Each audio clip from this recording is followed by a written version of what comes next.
금주의 칼럼, 우리가 듣고 싶어하는 것. 지난주에 스피치라는 세미나에 잠깐 다녀왔다. 말이 얼마나 중요한가. 사람에게 있어서 말은 나의 마음을 전달하는 통로요, 상대방을 헤아리는 통로이다. 그러한 말의 소통이 원활하면 사람들은 행복과 기쁨을 느낀다. 그런데 어느 순간부터 사랑해야 하는 사람들과 그 소통이 이루어지지 않고 오히려 입만 열면 상대방의 심장을 찌르는 화살을 날리는 활이 되었다.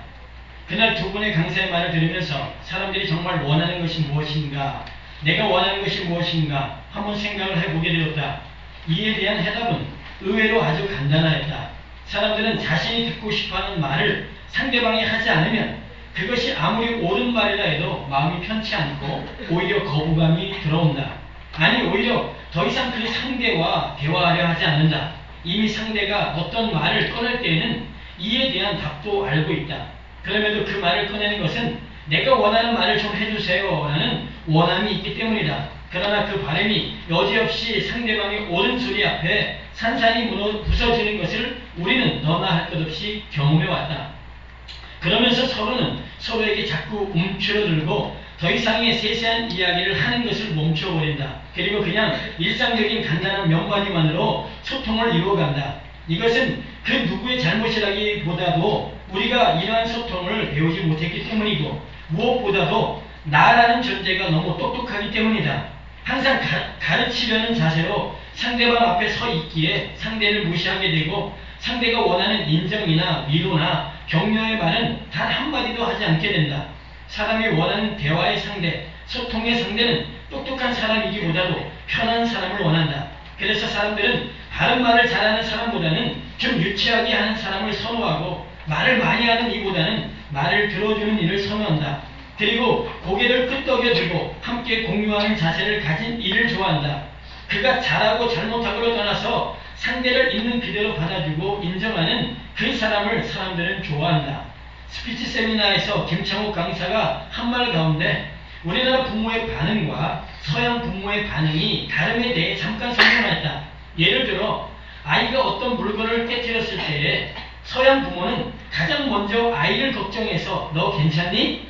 묻고 그리고 나서 그럼 되었어.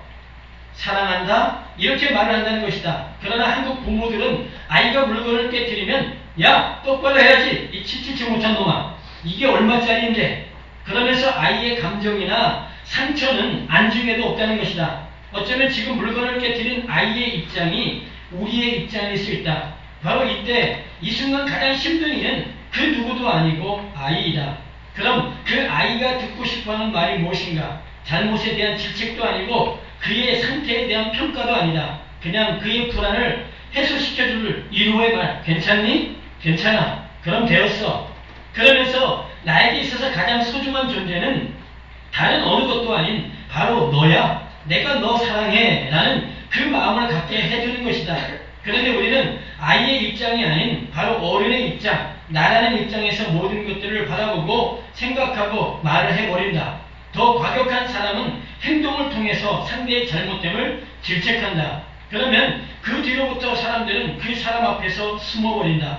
더 이상 자신의 잘못을 노출하려고 하지도 않고 말하려고도 하지 않는다. 그냥 일상적인 것들, 실수하지 않은 것들, 말해도 보여도 될 만한 것들만 보이며 가면 속으로 숨어버린다. 이러한 현상이 지금 모든 곳에서, 그것도 정말 가까이 해야 하는 사람들 앞에서 일어나고 있다. 이것은 정말 슬픈 일이다. 너라는 사람 앞에 내가 입을 다물어 버렸다는 것과 나라는 사람에게 그 누구도 말하지 않는다는 것은 지금 내가 옳은 소리만 하고 있다는 결과이다. 예. 옳은 소리 너무 많이 하지 마세요. 자잘못 평가 판단하는 건 사람들이 듣고 싶어 하는 게 아니거든요. 본인도 알아야 잘못하는 거. 그래서 우리는 뭐가 필요하냐면요, 상대방의 그 실수를 그대로 받아주는 것, 그리고 괜찮니? 물어보는 것, 내가 이해해, 인정해, 알아. 이렇게 반응하는 것이 우리의 삶 가운데 누구하고요? 부모와 자식 간에, 부부지간에, 형제지간에, 우리 주변에 있는 사람들, 지체들 간에 이런 것이 우리 가운데 필요하다는 거죠. 근데 우리는 저도 마찬가지예요. 올바른 소리만 해. 그러니까 사람들이 뭐 하는 거야? 숨는 거야. 자꾸 내 앞에서 숨어요. 자기의 잘못됨을 뭐 하잖아요? 드러내려고 하지 않고 얘기해도 아무런 질책을 당하지 않는 것만 얘기해. 그러면 그때부터 그냥 일상적인 뭐밖에 안 돼요? 그냥 대화, 일상적인 것밖에는 얘기를 못해요. 더 이상 얘기를 못한다는 거죠. 그래서 우리가 정말 다시 한번 우리들이 누구를 대할 때 나의 입장이 아니라 너의 입장에서 우리가 조금씩 생각해 볼 필요성이 있겠다라는 생각, 그리고 그렇게 말할 필요가 있겠다라는 생각이 들어요. 오늘 저는 본문의 말씀을 통해서 역대하 32장 30절 말씀을 통해서 내 안에 물이 흐르게 하라, 이런 주제로 말씀을 전하고자 합니다. 요즘 약사천이 아주 인기예요. 지금 비가 많이 와서 뭐 보니까 약사천이 범람을 꽉 찼어요. 우리 용료로 하는 바람에. 근데 어쨌든 인기입니다. 밤에 나가면 3, 5 사람들이 모여 앉아서 더위를 식히고 있어요. 뭐 통닭도 먹고 맥주도 먹고 어쨌든 얘기의 꽃을 피우고 있어요. 사실 도심지에 물 흐르는 소리를 듣는다는 건 좋은 겁니다. 무엇보다도 사실 그 물이 얼마나 차가운지 발을 담그면은 1분 이상을 못 있겠어. 막 발 담그고 있으면요. 그냥 순식간에 한여름의 더위가 싹 사라져. 너무 좋아요. 사실 이렇게 약사철이 복원되어 물이 흐르게 됨에 있어서 가장 큰 난관이 뭐였겠습니까? 그 물을 이렇게 흐르게 하는 데서 가장 큰 난관은 저 멀리에 있는 소양강 댐의 물을 끌어오는 것. 이게 가장 큰 난관이에요. 어떻게 그 물을 끌어올 거냐 하는 거죠. 결국 물을 끌어오는 큰 공사를 벌여서 오늘 우리가 가서 발을 담그면 시원해 이렇게 느낄 수 있는 시원한 물이 흘러가는 약사천이 돼요. 시민들이 그곳에 가서 더위를 식히게 되었다는 거죠. 오늘 우리가 본문을 보면은요, 이와 비슷한 경우가 나옵니다.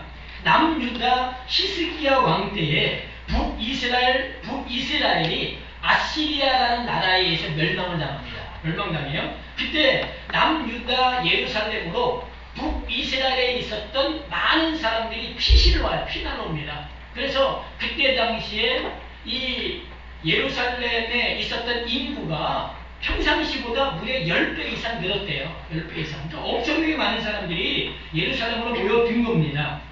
그런데요, 이 아시리아가 이 남유다도 침공을 오는 거예요. 남유다도. 근데 남유다를 침공해 왔을 때 가장 큰 문제가 뭐였냐면요, 바로 물이었다는 거예요. 물. 히스기야 왕이 저들이 쳐들어왔을 때 우리에게 있어서 가장 중요한 게 뭘까 생각해 봤더니 물이 가장 중요한 겁니다. 많은 사람들이 예루살렘에 밀집되어 있으니까 이들에게서 가장 중요한 건 식량과 물이에요. 식량과 물. 그런데 보세요. 식량은 그렇다 치더라도 물이 없으면요, 이것 또한 낭패란 말이에요. 식량이 있으면 뭐예요? 물 없으면요, 아무 소용이 없는 거야. 옛날 전쟁 시에 이 물을 확보하는 것은요, 가장 큰 관건이야. 물을 확보하느냐 못하느냐가 전쟁의 승패를 좌우할 수 있단 말이죠. 그래서 전쟁할 때 상대를 고립시키고 뭘 끊어요? 물을 끊어요. 물을 끊으면 결국 그 물이 없어서 사람들이 뭐 한다고요? 항복한다는 거죠. 바로 이와 같이 예루살렘 또한 물을 성 자체에서 공수하는 건 그건 뭐예요? 그거는 얼마까지는 공수할 수 있지만 그 이상은 물을 공급을 못하는. 그러니까 반드시 물이 어떻게 돼요? 물이 바깥에 있는 물을 안으로 끌어들이지 않으면 안 되는. 그래서 이 남유다 히스기야 왕 때에 이 기온샘, 오늘 우리가 읽은 본문에 이 기온샘은 남유다에게 있어서 생명과도 같은 거예요. 생명과. 왜? 물을 거기서 공수하는데 그 물이 만약에 적의 손에 들어가면요, 이거는 뭐예요? 죽는 거랑 마찬가지란 말이죠. 그런데 이 기온샘이 어디 있었냐면요, 예루살렘 동쪽 기드론 골짜기 부근에 있었기 때문에 그 물이 바깥에 있는 거예요. 성 바깥에. 그래서 성 바깥에 있기 때문에 그냥 두면은 적의 수중에 들어갈 수밖에 없단 말이죠. 그러면 예루살렘 성 안에 있는 사람들은 결국 물이 없어서 뭐예요? 탈진할 수밖에 없는. 그래서 결국 항복할 수밖에 없다는 걸 히스기야 왕이 알았다는 거죠. 그래서 히스기야 왕이 아주 중대한 결정을 합니다. 그것이 뭐냐면은 그 바깥에 있는 기온샘을 예루살렘 안으로, 성 안으로 끌어들이는 아주 놀라운 일을 바깥에 있는 그물을 안으로 끌어들이는, 이건 결코 쉬운 일이 아닙니다. 특히 그때 당시에 지하공사, 이 지하를 통해서 물을 정확하게 예루살렘 성으로 끌어들인다는 건요, 이건 하나님의 도우심이 없이는 불가능한 거예요. 이 부분을 하나님은 이사야서 21장 11절에 너희가 또 옛 모세 물을 위하여 두 성벽 사이 저수지를 만들어내리라. 그러나 너희가 이 일을 하신 자를 앙망하지 아니하였고 이 일을 옛적부터 경영하신 자를 존경하지 아니하였느니라. 예, 여기서 이 물을 끌어들인 그 일을 누가 하셨다고 성경은 기록하고 있냐면요, 하나님이 하셨다라고 말씀하고 있어요. 그런데 하나님이 그런 놀라운 일을 행하셨음에도 불구하고 너희가 나를 앙망하지 아니하였고 이 일을 옛적부터 경영하신 자를 존경하지 아니하였다, 이렇게 말씀하고 있어요. 지금도 그 수로를 가보면요, 아주 대단합니다. 그 수로를 가보면, 저는 안 가봤어요. 근데 가끔 방송에서 방영되어지는 것을 제가 봤습니다. 그 수로를요. 근데요, 정말 오늘날 봐도요, 야, 이거 어떻게 파지? 대단해요. 그 거리가 535m입니다. 그 기온샘과 예루살렘의 그 거리가 535m. 그것도 이 S자로, 이렇게 S자로 봤어요. S자로. 근데 보세요. 그냥 이쪽 한쪽에서 이게 쭉 뚫고 나간 것이 아니라 이쪽 기온샘 쪽에서 뚫고 들어오고요. 한쪽은 예루살렘 쪽으로 뚫고 들어가서 중간에서 딱 만난 거야. 중간에서 만나가지고 이게 이 터널이 뚫린 거란 말이에요. 수로가요. 지금도요, 보이지 않는 땅 속에서 산대와 같은 높이에서 이렇게 같이 파들어간다는 거요. 쉽지가 않아요. 같은 높이에서 한치도 오차도 없이 중간에서 딱 만난다는 거. 보세요. 물이 흐르려면 저쪽은 이렇게 높아야 되고 이쪽은 낮아야 되잖아요. 이렇게. 근데 그거 정확하게 저쪽과 이쪽이 파 들어오면서 중간에서 딱 만났다는 거예요. S자로. 위가 아니라 지하에서요. 그것도 약 2700년 전에, 지금으로부터 약 2700년 전에 이렇게 한치의 오차도 없이 양쪽에서 정확하게 같은 높이로 물이 흘러가게끔 뚫고 그리고 중간에서 정확히 만났다는 것은요, 하나님의 도우심, 즉 하나님이 하시지 않으면 안 되는 거예요. 그 일을 누가 했다는 게 히스기야 왕이 그 일을 했다는 겁니다. 결국 그 물은 예루살렘 성 안으로 흘러들어와 실로암 못을 살아있는 못으로 만들었어요. 이 기온샘이 예루살렘 성 안으로 흘러들어오기 전에 예루살렘 성 안에 실로암 못이 있었어요. 실로암 못. 근데 이 실로암 못은요, 그냥 하늘에서 내리는 비를 받아두는 그냥 웅덩이에 불과했어요. 웅덩이. 왜 이스라엘은 비가, 이 물이 귀한 나라이기 때문에요, 하늘에서 비가 내려오면 이게 다 흘러내려가니까 아깝잖아, 물이. 그래서 흘러내려가지 않도록 실로암 못을 파가지고 물을 저축했단 말이에요. 그런데 그런 웅덩이에 불과했는데 그 웅덩이 같은 그 못에 뭐가 흘러들어온 거예요? 생수가 흐르기 시작했다는 겁니다. 이건 아주 중요한 의미가 있어요.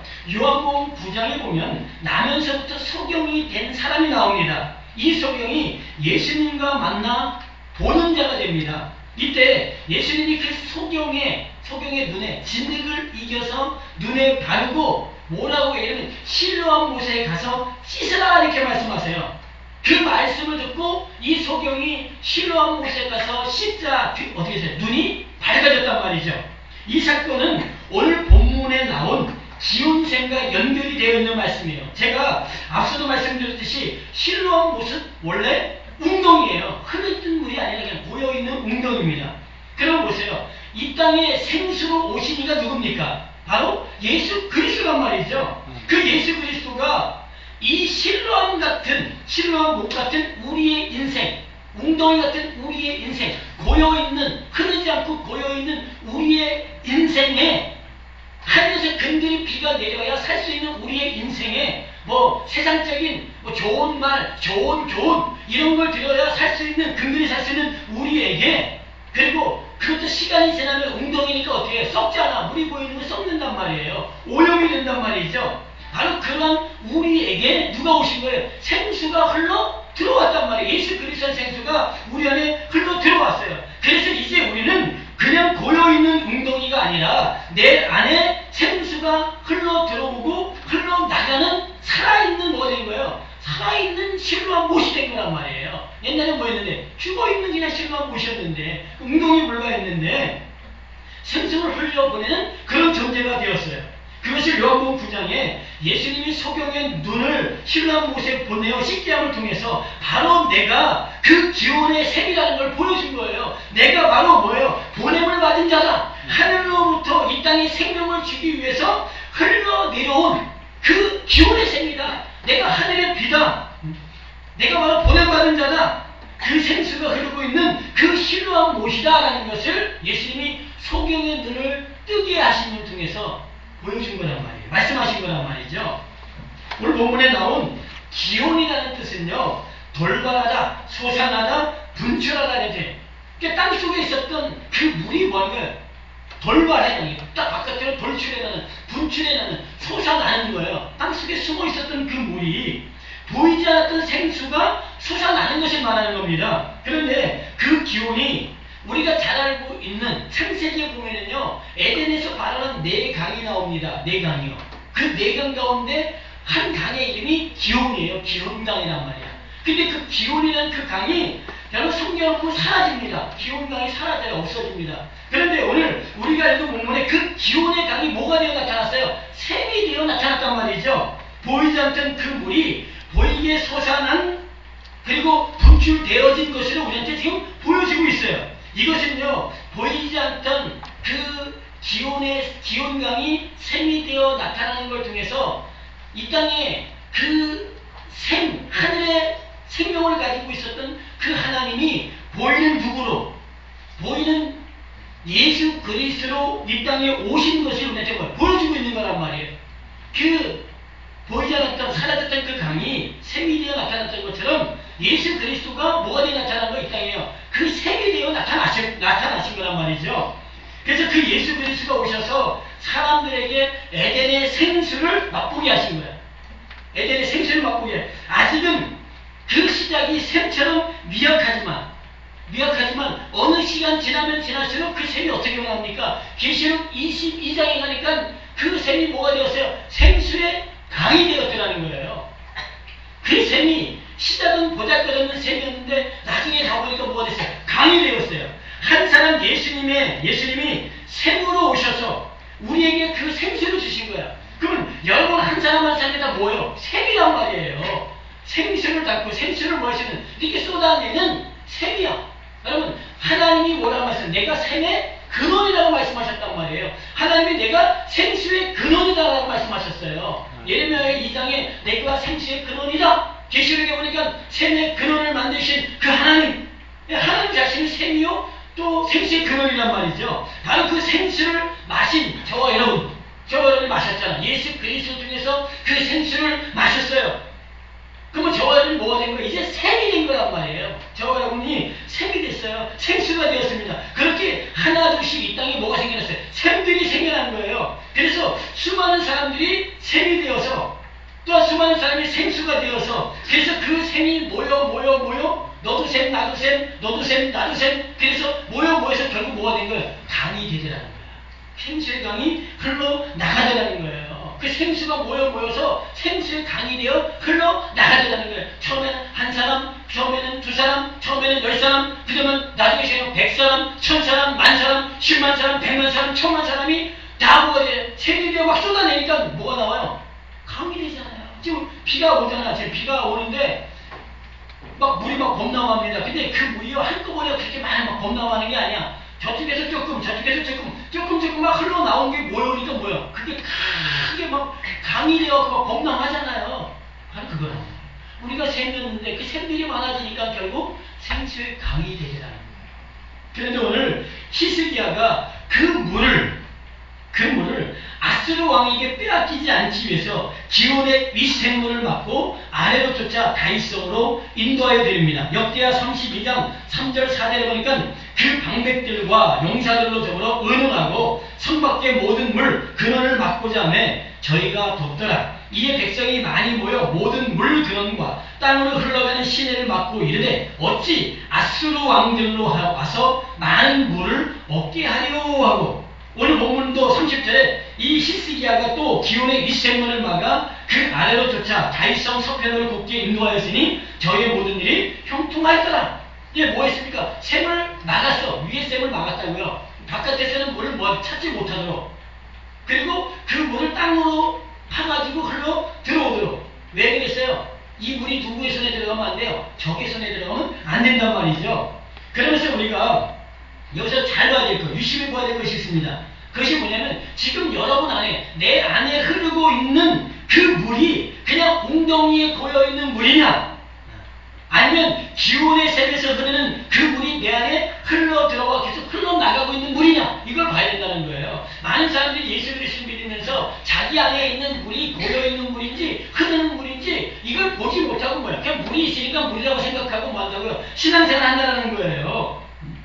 둘 다 똑같은 물이라고 할 수 있지만 분명히 이 둘에는 차이가 있습니다. 그 하나는 웅덩이에 고여있는 물이기 때문에 시간이 지나면 어떻게 돼요? 썩습니다. 이 물은요. 시간이 지나면 자꾸 오염이 됩니다. 이 물은요.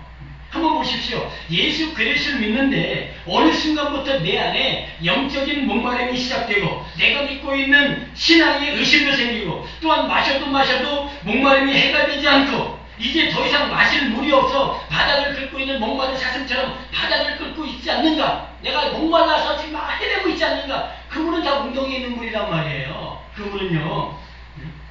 그런데 하나님 우리한테 허락하신 생수는요, 어떻습니까? 생수는 마시면은요, 이 생수는 내 안에서 계속 솟아난단 말이에요. 계속 솟아나.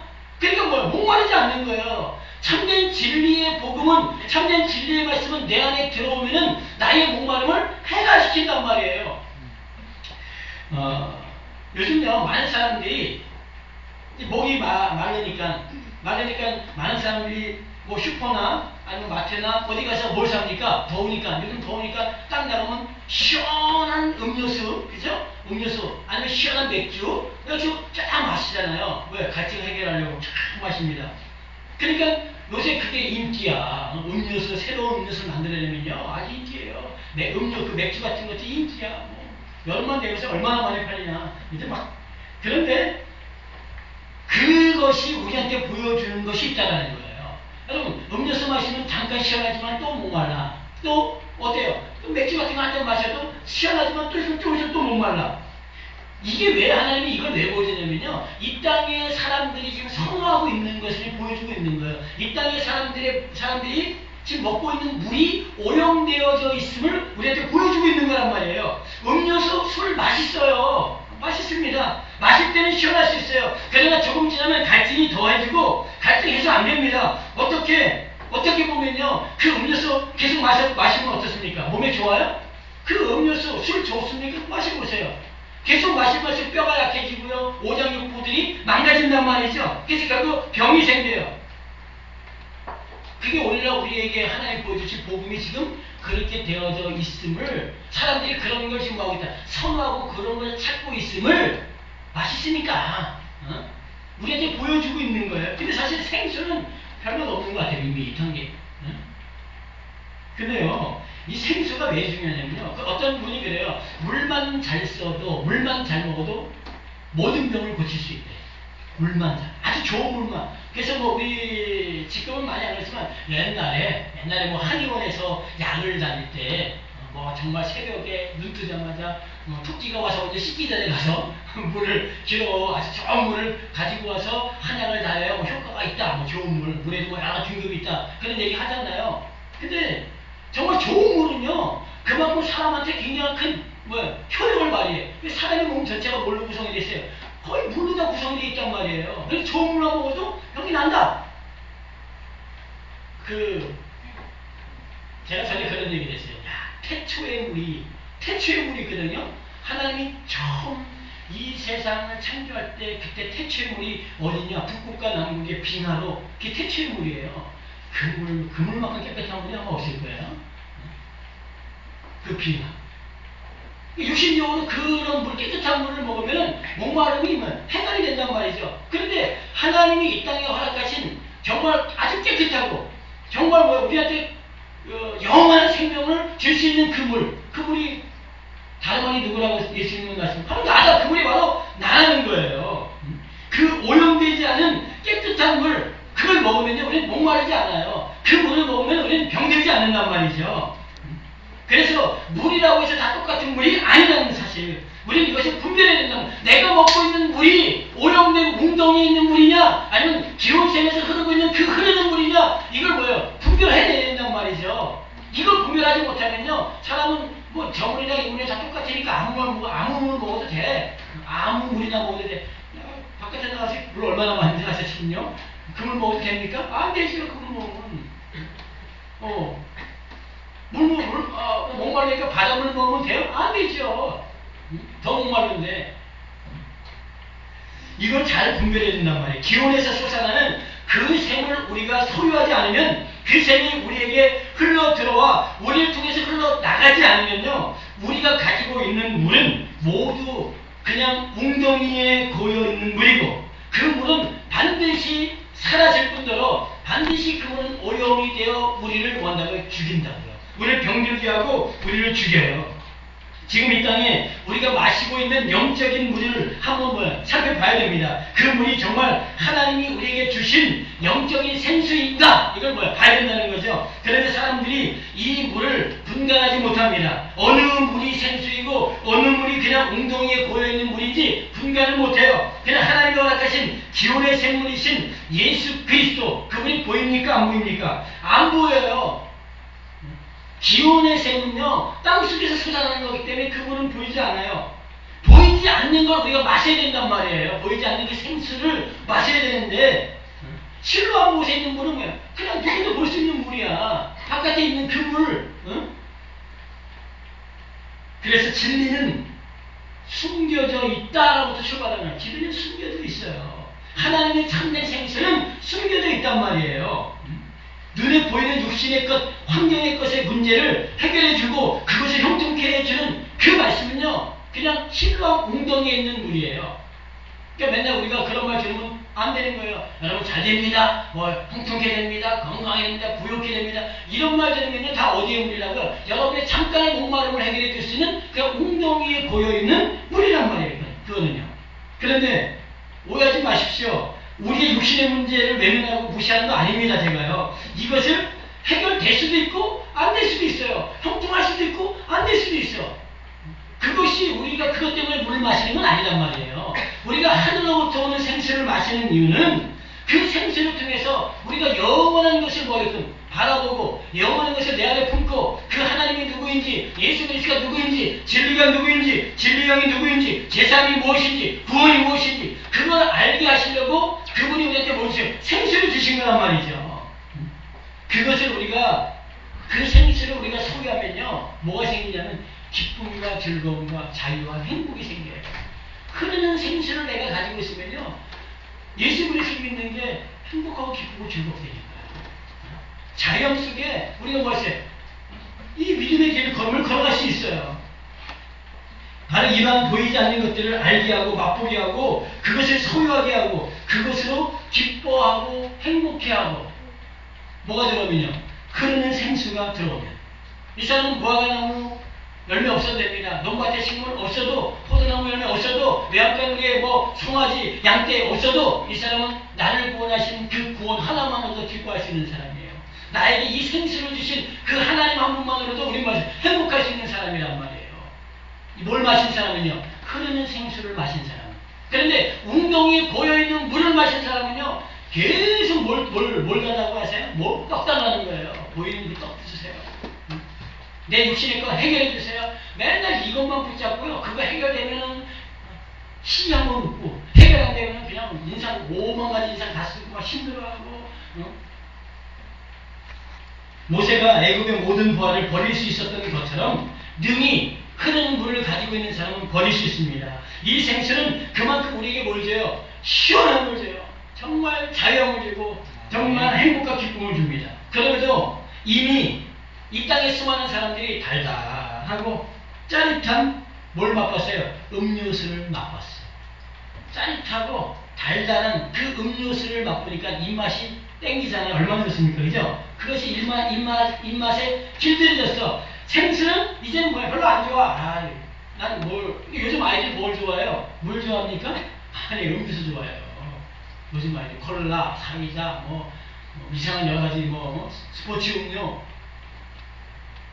이미 지금 복음이 그렇게 되어졌음을 우리한테 보여주고 있는 하나님이 그냥 그런 걸 통해서 현상을 통해서 보여주고 있는 거란 말이죠. 그러니까 심지어는 우리가 뭐 먹을 때 꼭 먹는 게 뭐야? 사이다, 콜라. 뭐 밥 먹을 때도 뭐 어떤 사람은 사이다에 말을 먹는 사람도 있고. 우리 보통 그냥 먹는 게 뭐예요? 나가서 먹으면 콜라 이런 거 많이 마시잖아요. 이러한 입맛의 변화를 통해서도 하나님이 우리에게 말씀하시려고 하는 걸 볼 수 있습니다. 그런데 아주 안타까운 것은 이런 일이 왜 일어났냐면요. 하나님이 이 땅에 허락하신 그 기운샘을 원수에게 빼앗겠다는 거예요. 이 복음을 빼앗겠다는 거죠. 히스기야가 자신의 백성들을 살리고자 그 기운샘을 빼앗기지 않기 위해서 적이 알지 못하고 보지 못하고 빼앗지 못하도록 그 샘을 막아버렸습니다. 막았어요. 어쩌면 하나님이 그 생명의 샘이 오염되는 것을 막기 위해서 진리를 숨겨 놓은 것일 수도 있어요. 왜 하나님이 진리를 왜 숨겨놨을까? 이거 원수한테 빼앗기지 않게 하기 위해서. 그럴 수도 있다는 거죠. 그 진리는 지금도 땅 속에 흐르고 있습니다. 누군가가 그저 발견하고 소유하는 거예요. 계속 흐르고 있는데 누군가는 그걸 발견하고 있는 거예요. 계속 진리를 발견하고 그것을 퍼올리고 있어. 그리고 그것을 누군가한테 주고 있어요. 계속 그 진리를 주고 있습니다. 하지만 이미 역사를 통해서 보면 복음은 그 기원의 샘물은 원수에게 빼앗겨졌음을 볼 수 있습니다. 복음이 오염되고 왜곡되고 그래서 신앙이 샤머니즘화되고 샤머니즘 뭐처럼요 우상 숭배하는 것처럼 비나이다 이런 식으로 신앙이 뭐야 바뀌었다는 거죠. 그리고 신앙이 기복이 되었어.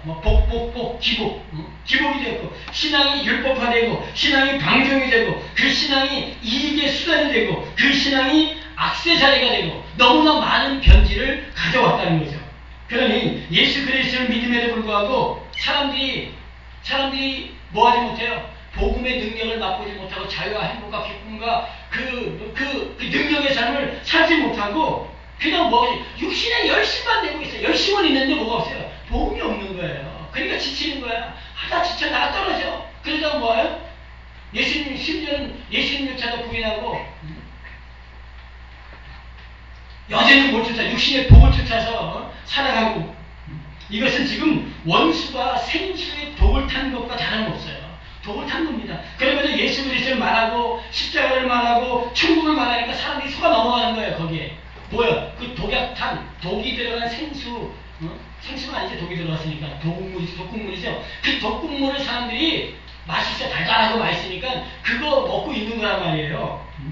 거짓을 말할 때는요 완전히 다른 거 말하면 믿어요? 안 믿죠. 그러니까 좀 그럴싸해야 돼. 아니 에덴 동산에서 뱀이 하와를 속일 때 그냥 속였어요? 그럴싸한 뭘 통해서요? 하나님의 말씀을 그럴싸하게 해서 속였잖아요. 아니 예수님이 광야 40일 동안 금식하고 나서 뱀이 왔을 때 마귀가 왔을 때 그냥 얼토당토 아닌 걸 가지고 와서 예수님을 속이려고 했습니까? 그럴싸한 하나님의 말씀을 가지고 와서 그래야 사람들이 그 말을 듣고 받아들이죠. 인정하죠. 맞습니다. 그렇게 오랜 세월 이 땅의 복음은요 적의 손에 빼앗겨서 오염이 됐죠. 독이 들어갔단 말이죠. 천주교가 이 땅의 복음을 장악하고 났을 때 그 복음을 얼마나 많이 왜곡시켰습니까? 지금도 여전히 왜곡시켰죠. 근데 그 기독교가 종교개혁한다고 기독교가 나왔는데 여전히 왜곡되어진 그 복음을 그대로 가지고 뭐 했어요? 종교개혁을 하고 이걸 완전히 뭐하지 않았다는 거예요. 완전히 이걸 송두리째 뽑아버리고 새롭게 시작했어야 되는데 그냥 다 몇 가지만 정말 한두 가지만 바꿔놓고 그냥 그대로 다 받아들였어요. 그러니까 보세요. 여전히 성경을 풀고 가르치고 있지만 다 왜곡되어진 잘못되어진 뭘 가르치고 있어요? 그 복음을 가르치고 있어요. 잘못된 것을 말씀하고 있어요. 정말 근본적으로 숨겨져 있는 진리를 발견해내야 되는데 그렇게 발견해내려고 하지 않는 거예요. 우리가 깊은 곳에 있는 우물을 길어 올릴 수 있는 지혜가 필요한 거예요. 깊은 곳에 있는 그 우물, 그게 진리란 말이에요. 수박이 겉에 흐르고 있는 그 물이 아니라 깊은 곳에 있는 그 우물을 끌어올리는 그가 지혜 있는 자. 그가 생수를 맛보는 자고 그를 통해서 생수가 흘러나가는 겁니다. 다른 것은 몰라도 우리가 생수를 내 안에 흘러오게 하고 흘러나가게 하기 위해서 우리는 그 생수를 향해서 뚫고 가야 돼요. 하나님이 우리한테 왜 진리의 영을 줬는지 아십니까? 진리의 영이 들어와서 아, 생수는 저기 있구나라는 걸 알려주시는 거예요. 생수는 예수 그리스도가 생수구나. 그걸 누가 알려? 진리의 영이 알려준단 말이에요. 그래서 그 진리의 영이 그 생수 대신 예수 그리스도를 향해 계속 뭐하게끔 가게 만든단 말이에요. 계속 뚫고 나가게 만드는 거예요. 하나님의 말씀이 그 생수인데 그 생수를 먹을 수 있도록 진리의 영이 여러분 안에 오셨단 말이죠. 그런데 왜 생수를 못 마시냐 이거예요. 여러분 안에 지금 진리의 영이 오셨는데 왜 생수를 못 마셔요? 이거는요, 지금까지 많이 잘못된 뭘 들었어요. 잘못된 걸 지금 들었기 때문에 사람들이 그 생수를 맛보지 못하고 있는 거예요. 여러분 보세요. 생수가 밖에 있어요, 안에 있어요? 여러분, 생수가 밖에 있어요, 안에 있어요? 제가 분명히 말씀드려요. 생수는 밖에 있지 않고 여러분 안에 있단 말이에요. 생수를 밖에 두고 있으면요, 그 사람은 지금 뭐하고 상관없어요. 하나님과 나하고 상관이 없는 상태가 지금까지는요. 근데 그 생수가 내 안에 들어오는 그 순간 뭐가 돼요? 그 생수와 내가 하나가 되어 이제 아버지와 내가 관계가 있는 거예요. 그 하나님의 나라가 나와 관계가 있는 거란 말이죠. 기드는 골짜기 기운샘이 그냥 밖에 있으면은요, 그건 말 그대로 뭐야? 그럼 밖에 있는 거기 때문에 목마르면 어떻게 돼요? 바깥에 나가서 그 물을 또 먹고 다시 들어와야 돼. 그러면 또 목말라. 그럼 또 나가서 또 먹고 또 들어와야 돼. 그것도 괜찮아. 만약에 그걸 적이 그 기온의 샘을 만약에 차지하고 있다고 쳐보세요. 그럼 어떻게 그 물을 마실 거예요? 어떻게 그 물을 마셔요? 그래서 그 기온의 샘이 바깥에 있으면 안 되는 거예요. 안으로 들어와야 되는 거예요. 그래서 언제든지 안에서 뭐 할 수 있어? 마실 수 있게 만들어야 되는 거야. 그래야 그 기온샘과 내가 뭐야? 하나가 되는 거란 말이죠. 그래서 밖에 두고 있으면은 사람들이 계속 목말라갖고 계속 가서 먹고 오고. 그러니까 그러잖아요. 부흥회 한번 가서 은혜 딱 받으면 한 일주일 가, 그 은혜가. 그 일주일 지나면 어때요? 은혜가 싹 사라져. 이 사람은요, 지금 생수를 밖에 두고 있는 사람이에요. 내가 부흥에 참여하든 안 하든 이 사람은 항상 뭐예요? 내 안에 은혜로 만족해야 돼. 내 은혜 그 기쁨과 즐거움으로 항상 만족해야 돼. 옛날에 성령 충만, 지금 성령 충만, 이거는 지금 밖에 두고 있는 사람이에요. 성령 충만이 뭐 밖에 있고 안에 있고 항상 내 안에서 그게 있어요. 진리의 영의 충만함이 내 안에 머물러 있어야 된단 말이죠. 그런데 이게 오늘날 많은 사람들이 신앙생활할 때 어떻게 한다고요? 자꾸 예수 그리스도를 밖에 두고 하나님 아버지를 밖에 두고 뭐를 진리를 밖에 두고 자꾸 뭐 한다는 걸 분리시키는 거야. 분리시켜요. 그게 누군데? 그 생수가 너가 되고 진리가 너가 되고 이제 너 안에 뭐가 있잖아. 너 안에 모든 것이 있음을 알게 될 때 그가 그때 생수가 샘이 바로 나구나. 그 사람은 이제 목마르지 않아요. 이걸 알면은 목마르지 않는다.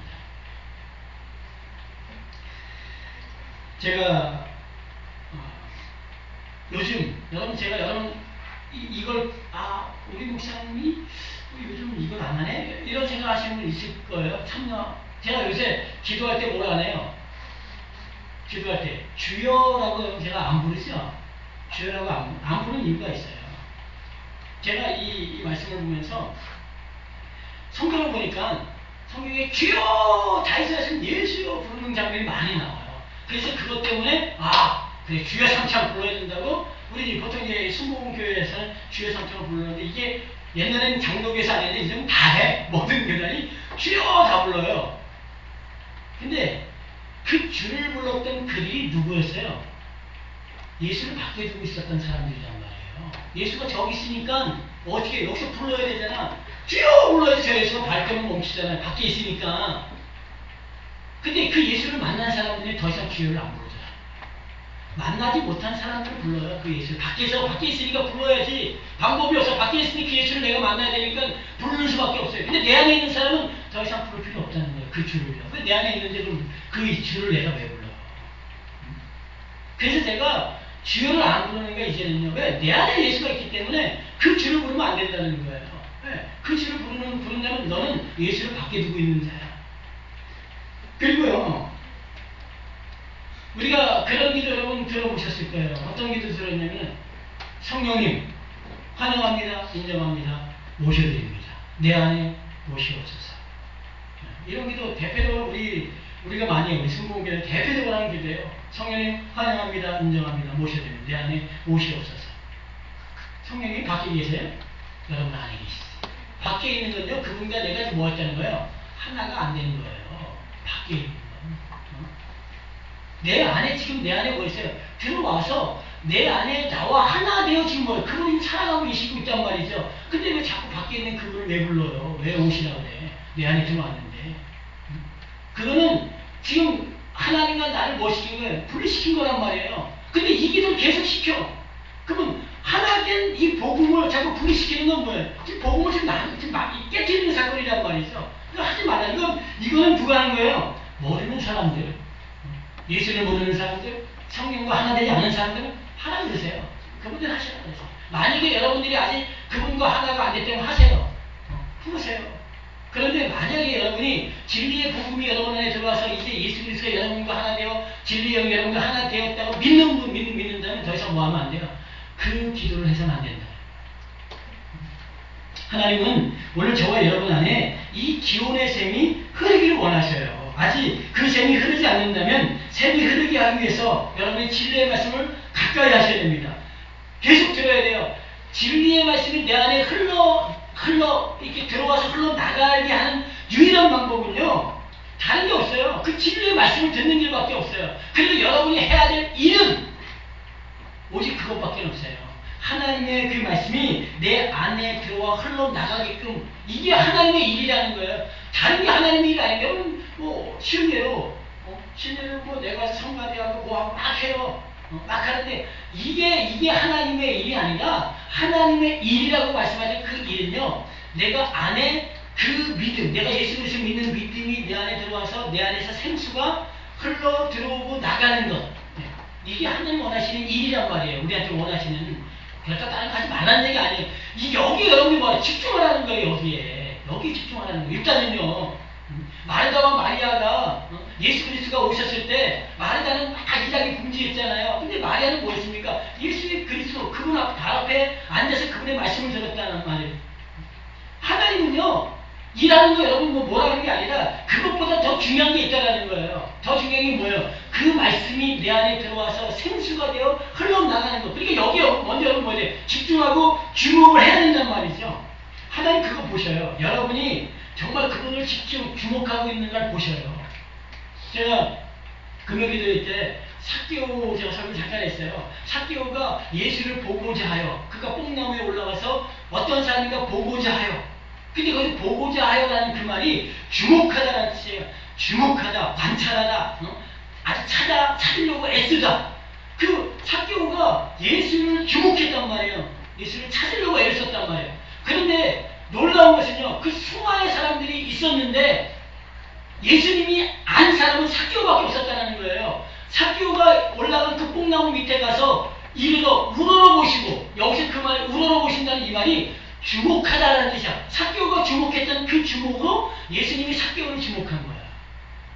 그러니까 누구만 주목한 거야? 예수님을요. 삭개오만. 근데 그 주목한 걸 누가 알아? 예수님이 알고 예수님이 똑같이 주목하잖아요.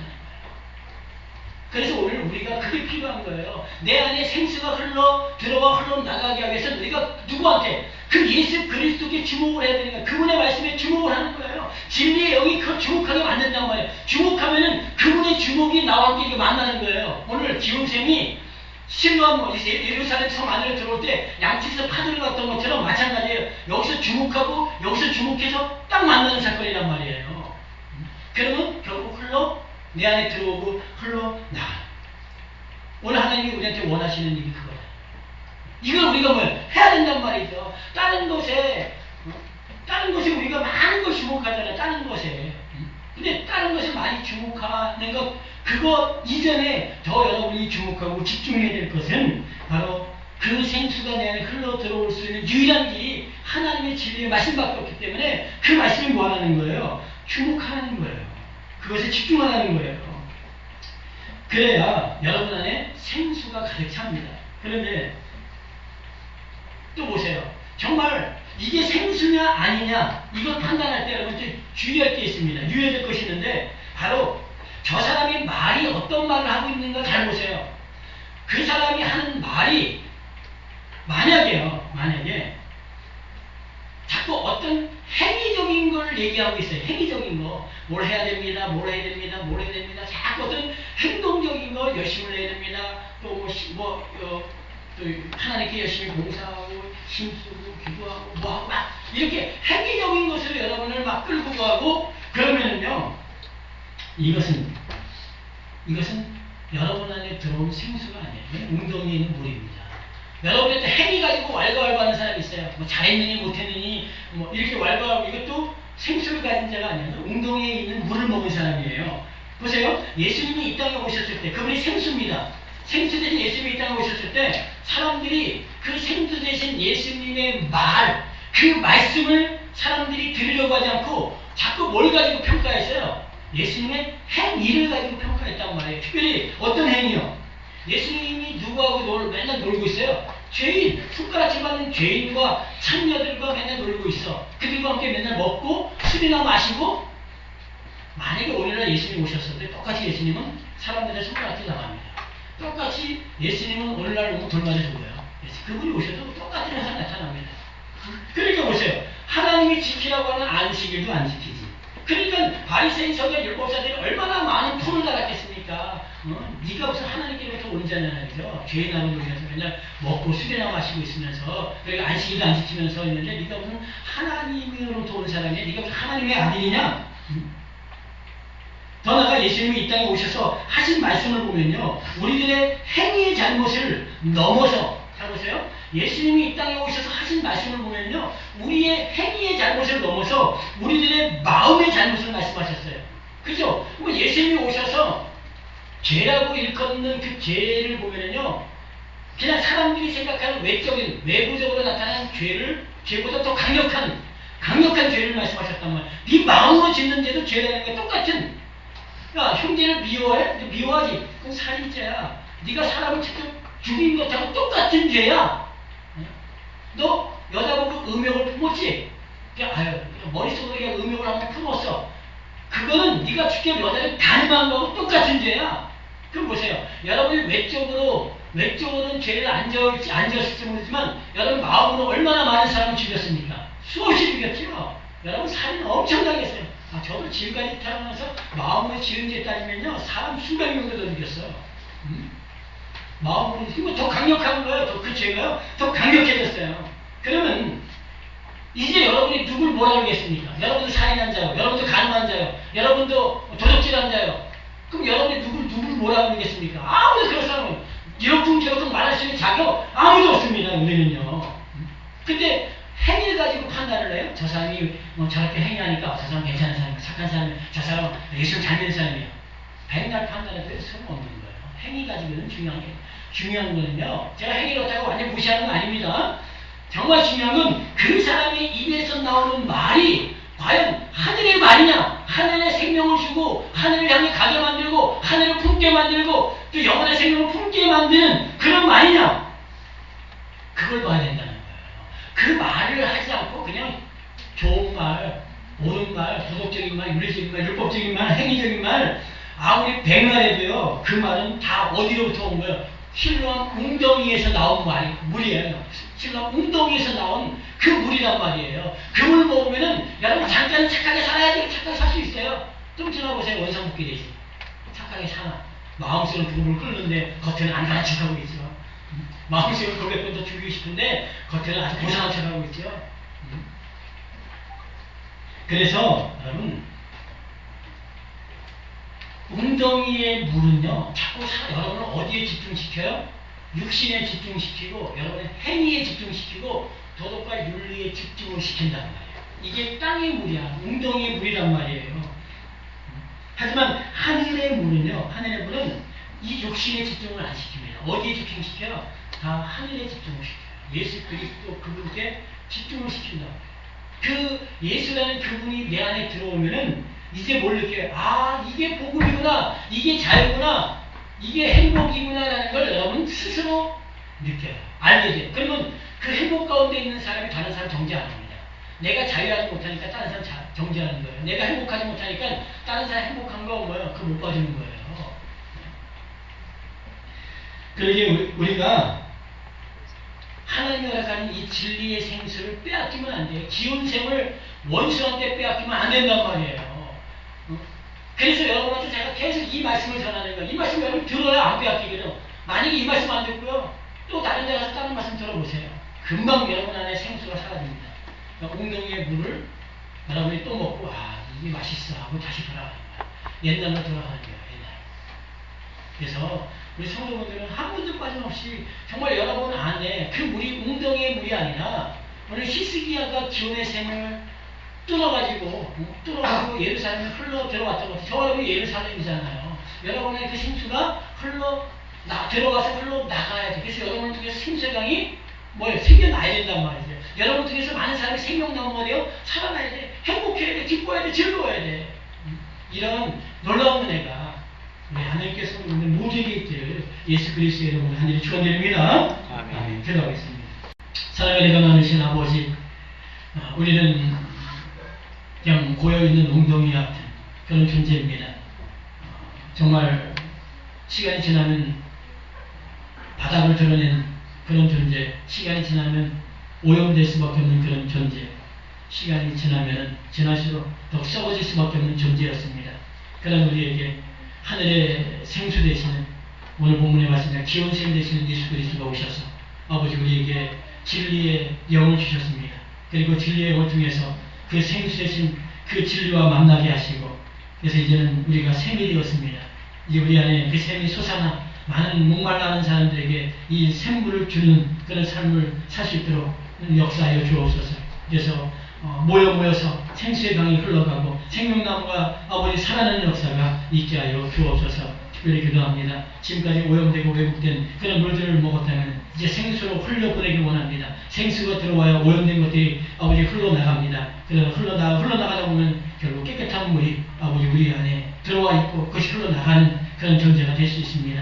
아버지 우리 성도분들의 귀한 눈과 마음을 열어 이 생수를 아버지 하나님 날마다 듣게 하옵소서. 날마다 듣게 하시고 이제는 생수와 내가 하나인 것을 온전히 믿게 하옵소서. 온전히 믿는 역사 있게 하옵소서. 바깥에서 생수를 찾고 바깥에서 하나님을 찾고 바깥에서 예수님을 찾는 그런 어리석은 자 되지 않게 하시고 내 안에 그분이 계신 것을 온전히 믿는 믿음을 갖게 하여 주옵소서. 그래서 우리 아멘교회가 아버지 생수를 쏟아내는 그런 교회 되게 하시고 이 지역에 그 생수를 주는 그런 교회, 이 나라 이민족 전 세계에 이 생수를 공급해주는 그런 아버지 그런 지역, 그런 아버지 교회 될 수 있도록 사용하여 주옵소서. 오늘 우리와 함께 하신 아버지 하나님을 찬양하며 살아서 역사하시는 우리 주 예수 그리스도의 이름으로 간절히 기도를 올려옵나이다. 아멘.